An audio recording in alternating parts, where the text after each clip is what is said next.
friends, welcome back to my YouTube channel Reasons and Logics, and here I am back with the new video on numericals regarding units and measurements. So in this video I would be solving the 10 most important questions of this chapter, and they are basically the unsolved numericals from SL Arora.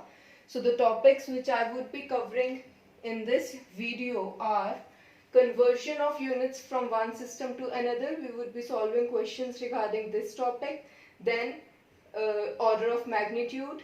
Then indirect methods for finding distance. Next is dimensional analysis. Next is checking correctness of the equation. And the last topic is deducing relation between physical quantities. So these are the topics which we would be covering in this video, and we would be solving the 10 most important unsolved questions regarding this chapter. So without any further delay, let's get started.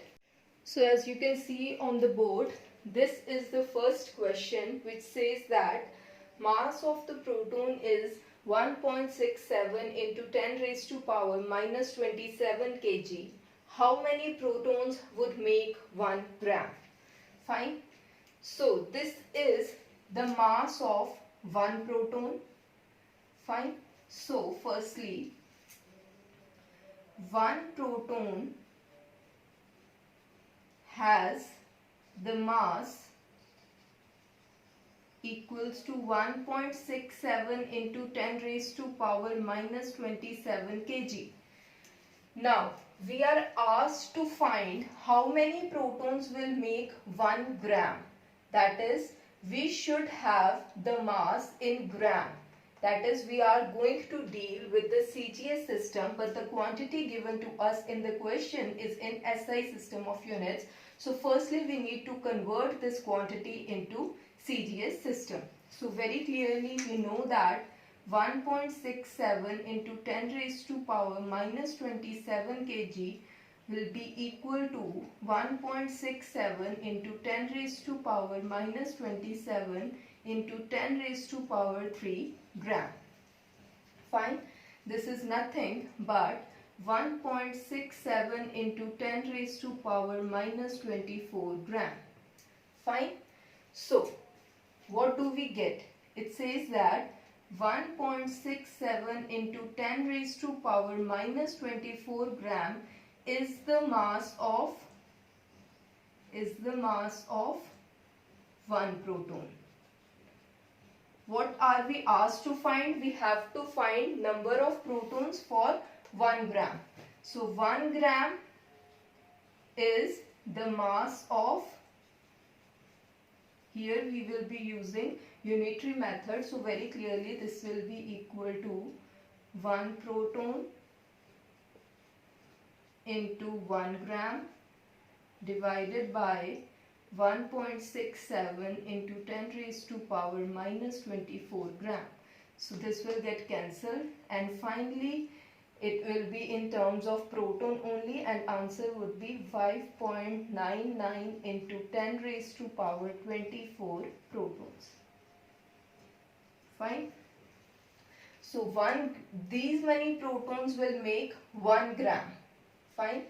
So this is our answer, and finally we can write 5.99 into 10 raised to power 24 protons make 1 gram of substance. Fine.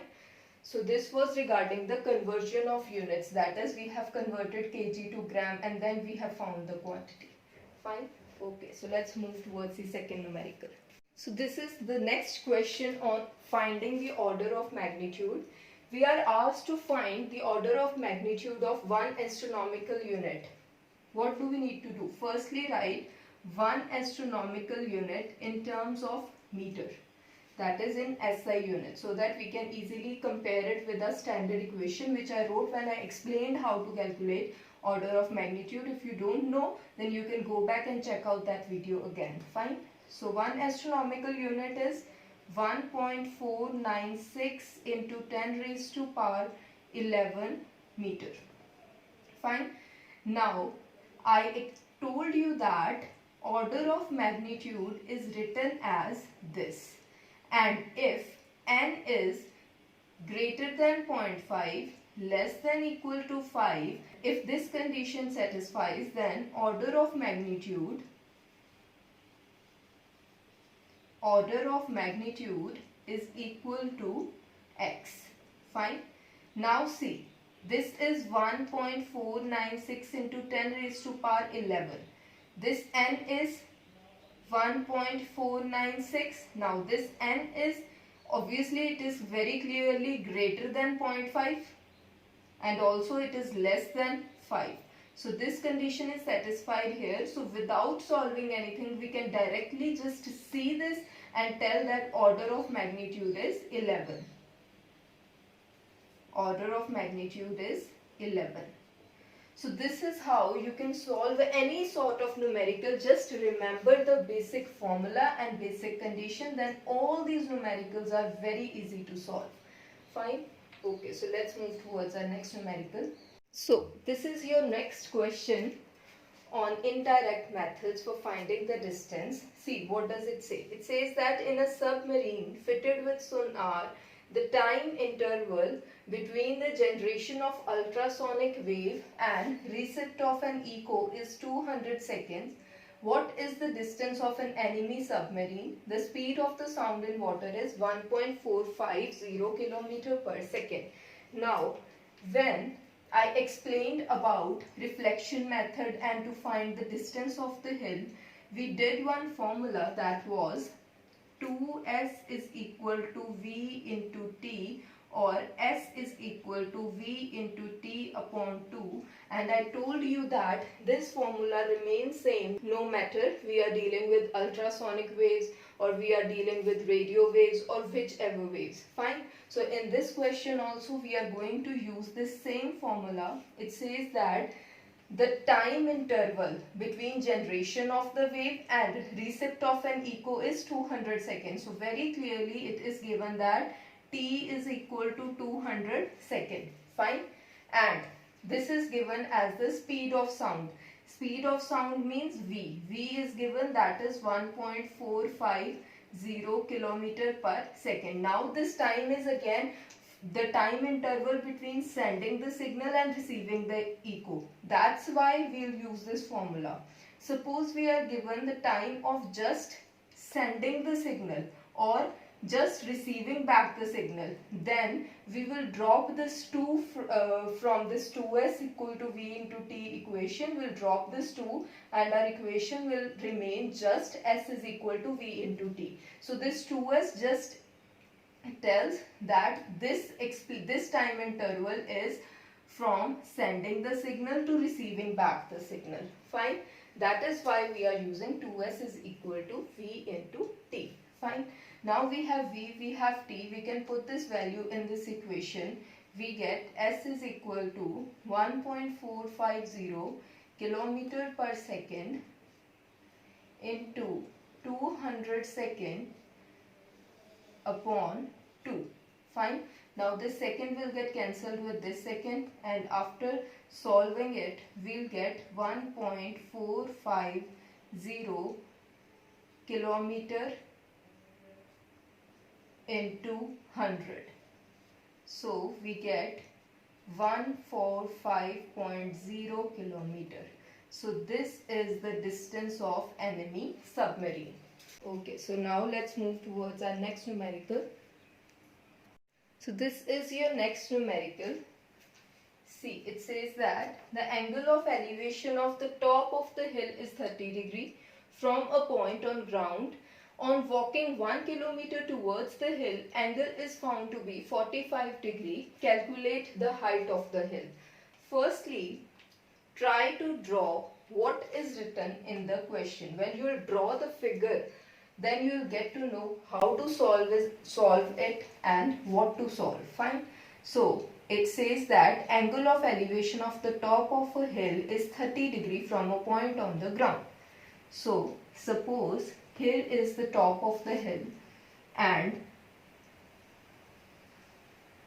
this is a point on the ground, and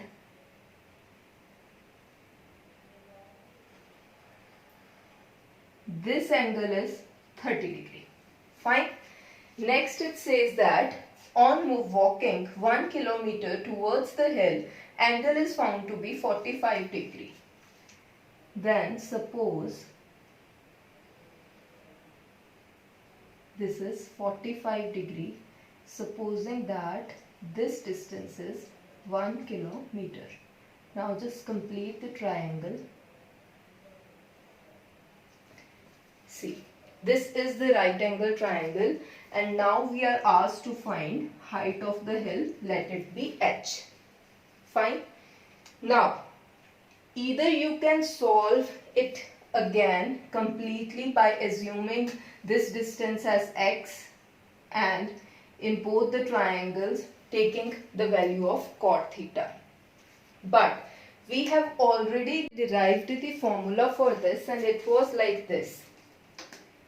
H is equal to d upon cot theta 2 minus cot theta 1. So I have marked this theta 2 as 30 degree and theta 1 was 45 degree according to this formula, and this distance is d.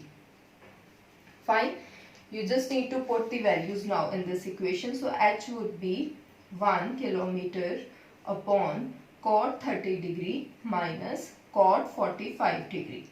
This is just 1 upon under root of 3 minus 1, and this comes out to be 1.366 kilometer, because root 3 is almost equal to 1.73.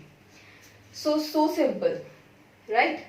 Very easily we can just solve this question in 2 steps. But this is correct if you are doing this question if it is asked in any sort of competitive exam. But what if you are asked to do this numerical in your subjective exam? For that, you need to do it properly. So just see how you can do that. For that, firstly just mark this triangle as A, B, C, D. Now, right, in right angle triangle,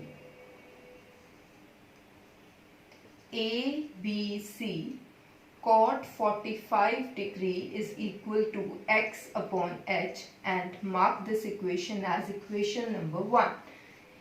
Next, write in right angle triangle ABD, cot 30 degree is equal to 1 kilometer plus x upon h. Fine. So in this triangle it is x plus 1 upon h. Mark this as equation number 2. Next, write down subtracting equation number 1 from equation number 2. Fine. So we'll get cot 30 degree minus cot 45 degree is equal to 1 kilometer plus x upon h minus x upon h.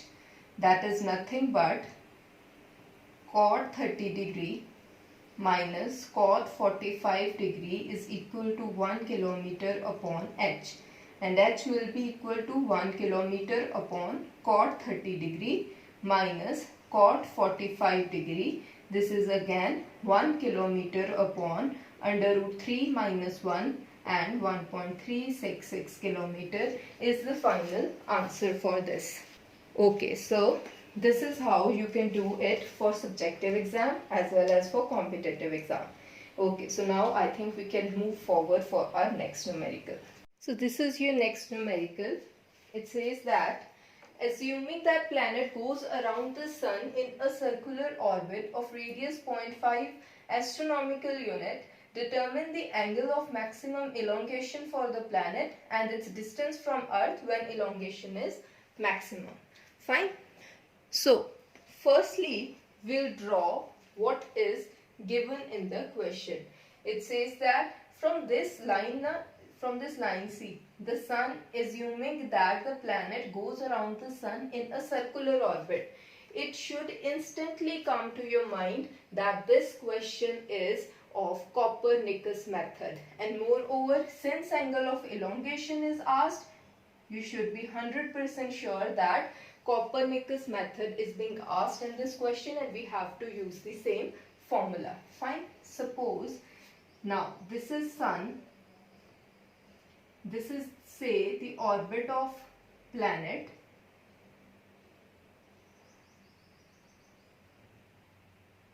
fine, and this is the orbit of Earth. Okay. So it is given that planet revolves around the sun in the circular orbit of radius 0.5 angstrom. If this complete is sun and this is a planet, so this distance is 0.5 astronomical units. Fine. Suppose here we have Earth.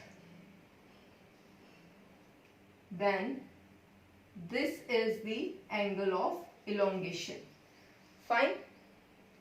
Okay. So from this we can very easily see that RPS, this is the distance of the planet from the sun. This is given to us, that is equal to 0.5 astronomical units. Fine. Next, this angle is 90 degree.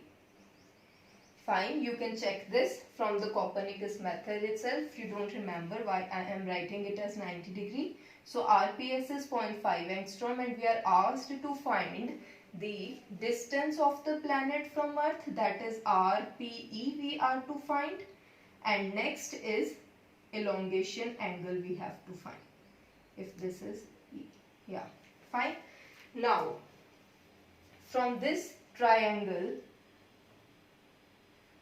SPE, right angle triangle SPE, what is sine of elongation? This is equal to RPS upon RSE. What is RSE? RSE is the distance of the Earth from the sun. Now what is RSE? This is nothing but 1 astronomical unit. You all should know this. If you don't know how I am writing this, you can check out this from my last videos. Okay, so this is all the Copernicus method. RSE is equal to 1 astronomical unit because distance between sun and Earth is itself known as astronomical unit. That's why RSE is 1 astronomical unit. Now just put the values here. So sine of elongation will be equal to 0.5 astronomical unit upon 1 astronomical unit. So this is 0.5 or 1 by 2, which means angle of elongation is 30 degree because sine of 30 degree is equal to 1 by 2. Fine. Okay, so next we are asked to find RPE, that is the distance of the planet from the Earth. Now again from the right angle triangle SPE, right angle triangle SPE, what is cos of elongation? This is nothing but RPE upon RSE. RSE is 1 astronomical unit and this elongation is 30 degree. Cos 30 degree is equal to RPE upon 1 astronomical unit. So RPE is equal to under root of 3 by 2 into 1 astronomical unit, and this is nothing but RPE comes out to be 0.865 astronomical unit. Fine. So in this way we can find both angle of elongation and distance of the planet from the Earth. I think now we can proceed towards our next numerical. Fine. So now let's start with our dimensional analysis. This is the next numerical. It says that show that angular momentum has same physical units as Planck's constant h, which is given by the relation E is equal to h nu. Fine. So firstly let's find the dimensions of angular momentum. Angular momentum is given by L is equal to mvr, where m is the mass, v is velocity, r is the radius. Fine. Okay, so dimensions of L will be m, dimensions of velocity are lt minus 1, and for length it is just l. Fine. So this is m L2 t minus 1. These are the dimensions of angular momentum. Now let's find the dimensions of h. From this equation h can be written as E upon nu, where E is the energy and nu is the frequency. Now writing the dimensions of energy, these are mL2 T minus 2, and dimensions of frequency are simply time inverse. Fine. So this comes out to be ML2 T minus 1. So we can very easily see that the dimensions of angular momentum are same as that of Planck's constant. So let's move towards our next numerical. Next question is, if force, length and time are chosen as the fundamental quantities, then what would be the dimensional formula for density? Fine. So instead of mass, length and time, now we have force, length and time. Obviously, so we'll need to convert the dimensions of mass in terms of force. Fine. So see, we have density, right? What is the formula for density? Density is just mass upon volume, and dimensions are ml minus 3t0. Fine. So these are the normal dimensions of density, but m is not the fundamental quantity according to this question, so we should have dimensions of m in terms of force. Now dimensions of force are m, l, t minus 2. Fine. Now if we consider f as the fundamental quantity, from here we can find dimensions of m in terms of force as, so m is equal to f l minus 1 t 2. Fine. So these are the dimensions of m from this formula. So we can put these dimensions of m in the dimensions of density. So dimensions of density come out to be f l minus 1 t minus 2 into m, into, these are the dimensions of m from this formula. So dimensions of density will become, just put the value of dimensions of m from here to here. So we get density as f l minus 1 t2 into l minus 3 t0. Solving it, we get f l minus 4 t2 as the dimensions of density. Fine. We can also check it again. Just put the dimensions of f here. We get m, l, t minus 2 are the dimensions of f into l minus 4 into t2. Fine. So we get m, l minus 3. These are the dimensions of density. Fine. So that means our answer is correct, and in terms of force, length and time, dimensions of density are going to be this. Fine. So let's move towards our next numerical. This is the next numerical, and it is an important numerical and an interesting as well. So it is asked that pressure depends on distance as this, where alpha and beta are constant. This z is a distance, this k is Boltzmann constant, and this theta is temperature, and we are asked to find the dimensions of beta. Fine. Now just see, everything in the exponential should be a number only. We cannot have any variable or a unit present here. It has to be number, only then it would be solved. So everything in this bracket should be such that the dimensions or the units of one quantity cancels with the other. Fine. And moreover, this equation is dimensionally correct if and only if dimensions of P, that is pressure, is equal to dimensions of alpha upon beta. From the homogeneity principle, we should know this thing, that this equation is dimensionally correct if and only if dimensions of pressure are equal to dimensions of alpha upon beta, and this quantity is dimensionless. Fine. So these are the requirements. So see how we can do this. Now we know the dimensions of pressure. We have to find dimensions of beta. This alpha is something which we don't know. So we should do something out of which we can find the dimensions of alpha. Now see how can we do that. We can very easily find the dimensions of alpha from this exponential quantity. See how. Now we have z, that is the distance. So dimensions of z are just L. We have theta, which is temperature. So dimensions of theta are just Kelvin. We have K, which is Boltzmann constant. That is equal to energy upon temperature. Because we know that for gases we use this formula, E is equal to kT. From here we have reduced this relation.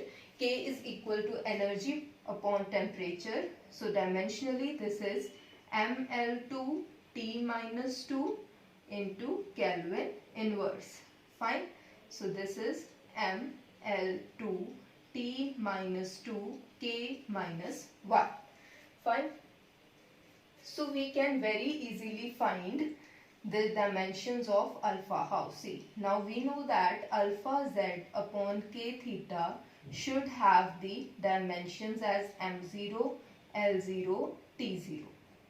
Fine. Put the value of dimensions of z, k and theta.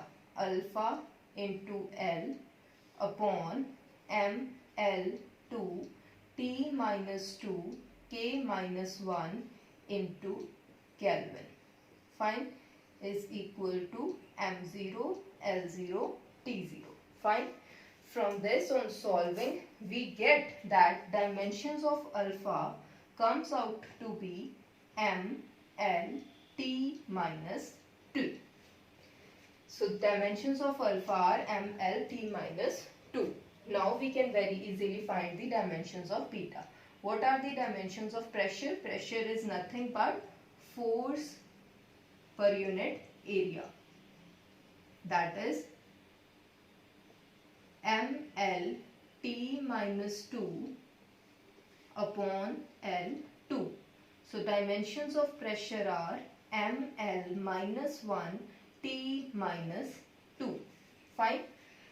So we get from this equation we get ml minus 1 T minus 2 is equal to, putting the value of dimensions of alpha here, that is ml T minus 2 upon beta. So dimensions of beta will come out to be, solving this we get L2 as the dimensions of beta. Fine. Okay.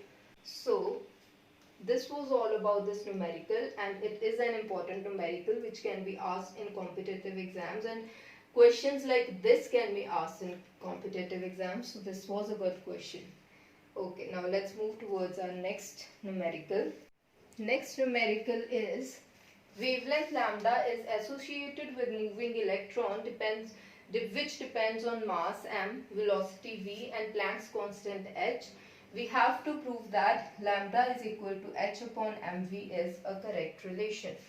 See, so that means dimensions of lambda should be equal to dimensions of h upon mv. This is what we should prove. Okay, so our LHS is lambda, our RHS is h upon mv. LHS. What are the dimensions of lambda? These are simply the dimensions of length. Fine. Now solving RHS. Firstly, dimensions of h. Again, h is E upon nu. We solved it in the previous numerical as well.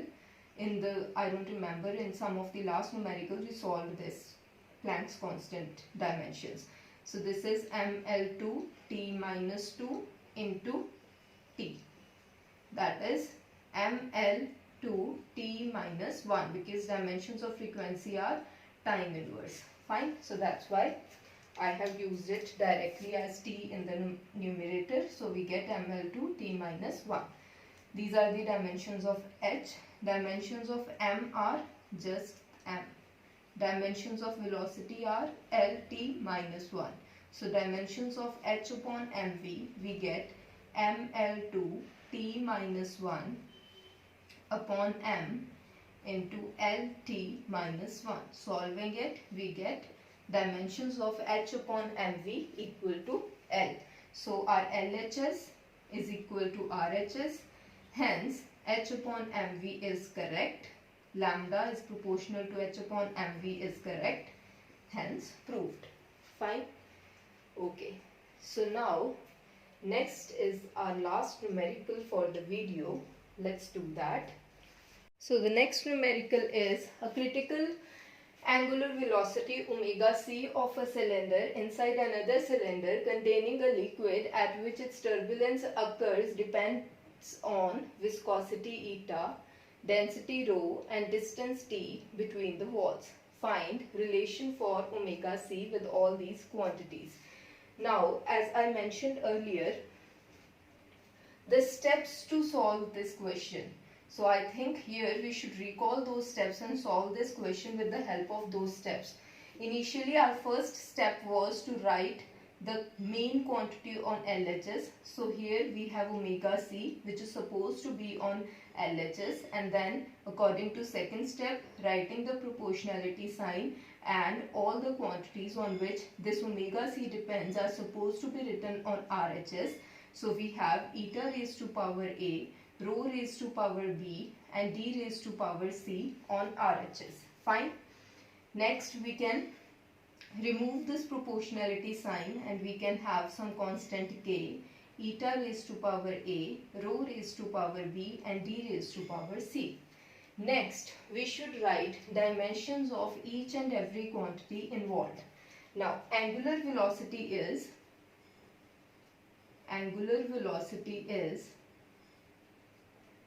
angle upon time. Now angle is dimensionless, so dimensions of angular velocity are just time inverse. Fine. Next is eta, coefficient of viscosity is written as force into distance upon area into velocity. Putting the value of dimensions of every quantity here, force is mlt minus 2, this is just L, this is L2, this is LT minus 1. So we get mlt minus 2, this is L, this is L2 and this is LT minus 1. So we get this as L minus 1 and T minus 1. Fine. So this is the dimensions of viscosity, and dimensions of density are very clearly ml minus 3. We don't need to solve it. And dimensions of d are just length. Fine. Now we can put the value of these dimensions in this equation. So our equation becomes T minus 1 is equal to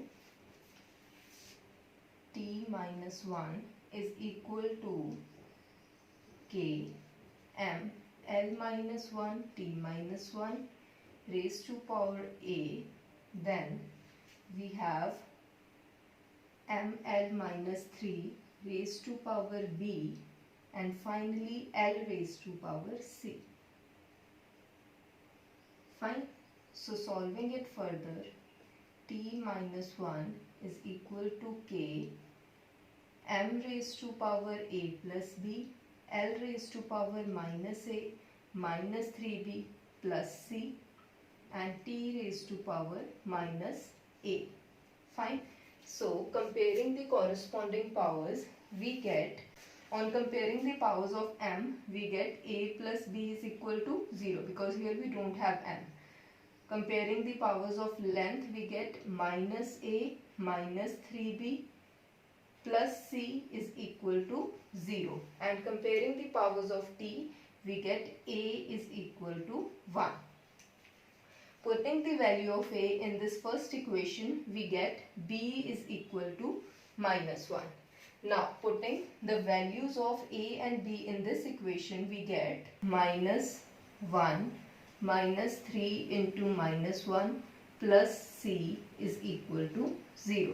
So C comes out to be 1 minus 3, that is equal to minus 2. Fine. So putting the values of A, B and C in this equation number 1, we get omega C is equal to K eta raised to power 1 rho raised to power minus 1 and d raised to power minus 2, or our relation becomes omega C is equal to K eta upon rho d square. So this is our required relation for this particular answer. Fine. So friends, this was all about this lecture. If you like this video, do like it, share it, and don't forget to subscribe my YouTube channel. I'll see you all soon in my next video. Till then, take care. Bye-bye. You can also follow me on Instagram. My ID is mentioned on the screens and link will be mentioned in the description box. Thank you.